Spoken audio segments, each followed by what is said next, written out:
Bismillah, alhamdulillah, la haula wala quwwata illa billah. Yang saya hormati semuanya. Sebelum saya menceritakan masalah saksi ini, Pak, saya mengilustrasikan pilihan gubernur Lampung. Mohon maaf ya, ini karena saya hanya sedikit bercerita saja. Kenapa sih kok di Lampung itu, mohon maaf, PKB bisa punya gubernur, bisa. Padahal jelas PKB di sana suaranya belum begitu signifikan. Itu faktornya apa? Faktornya karena di sana itu bisa mengoptimalkan saksi. Ini kuncinya ini. Jadi mohon maaf Bapak Ibu semua yang hadir di sini, kita harus samakan dulu persepsi. Jangan kita itu menganggap bahwa tugas saksi itu hanya menghitung suara, itu tidak. Ketika tugas saksi hanya tengok-tengok menghitung suara, mohon maaf, tanpa saksi aja cukup. Titip tadi seperti yang disampaikan teman kita dari mana ini Tersono cukup. Perlu ya teko awan-awan, nek kalau dapat sore ngomong rampung dicatat itu selesai. Tapi tidak begitu. Tugas saksi itu adalah nopo. Tugas saksi ya mencari suara, ujung tombaknya itu ya harus menjadi kemenangan pilpres. Ini yang harus kita persamakan dulu persepsi tugas saksi. Jadi tugas saksi zaman dahulu kala dengan sekarang itu sudah berbeda. Kalau dulu persepsinya tugas saksi ya berarti ngitung suara. Kalau sekarang enggak, tugas saksi adalah mencari suara. Jadi begini, contoh. Ketika seorang saksi itu datangnya itu pas tinggal penghitungan, jelas itu rugi.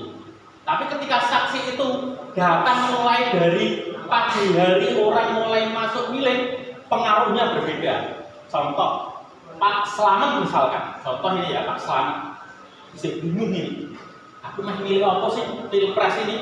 Apa nomor 1, nomor 2, nomor 3, masih bingung mereka. Ketika ada saksi duduk di situ, perwajai, saya aja sudah bingung. Oh iya, Mas Kuku jebol saksi nomor 1.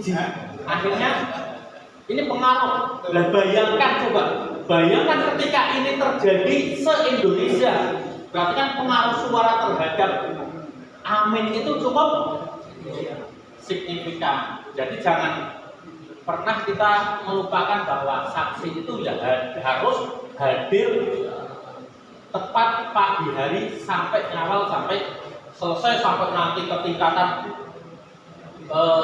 kecamatan itu wajib. Terus yang kedua, saksi harus baiknya itu ya, saya sependapat yang apa yang disampaikan panjenengan ketika saksi yang pilpres ini ada pendapat saya jelas, apalagi teman-teman Pak Korsi ini semangatnya kan luar biasa. Coba saya membayangkan begini, ketika saya sebagai caleg duwe wong-wong koyo jenengan ini rampung, ketika saya mau maju pilkada juga selesai ketika semangatnya seperti panjenengan semua. Dia ngomong betul. Iya kan begitu logikanya. Nah, jadi ketika berbicara saksi itu ya sebaiknya memang saksi itu memang menjadi hal yang vital di situ. Termasuk misalkan TPS 1 desa Blado ini contohnya gitu. Yang diambilkan saksi itu ya orang yang milih di TPS 1 itu. Lah kalau drop-dropan kan percuma Pak. Nggak kenal. Mosok Pak Riyadi misalkan ini jadi saksi orang Monobodro, jadi saksi di Blado. Wong Blado mikir dia orang belas. Ya kan begitu, logikanya kan begitu. Jadi saksi itu ya tadi datang awas, jelas itu karena pengaruhnya bisa membantu mempengaruhi orang pemilih yang belum punya pilihan. Terus saksi harus memilih di TPS-nya, itu wajib. Takut dipahami ya. Terus kedua, ketika kita berbicara yang tadi disampaikan oleh Pak Muafis, Partai PKB, PKS, Partai Umat, Nasdem harus linier tadi. Ketika kita menghitung perolehan kemarin 150, benar-benar itu jalan itu sudah clear. Tapi kenyataan di lapangan kan enggak semudah itu.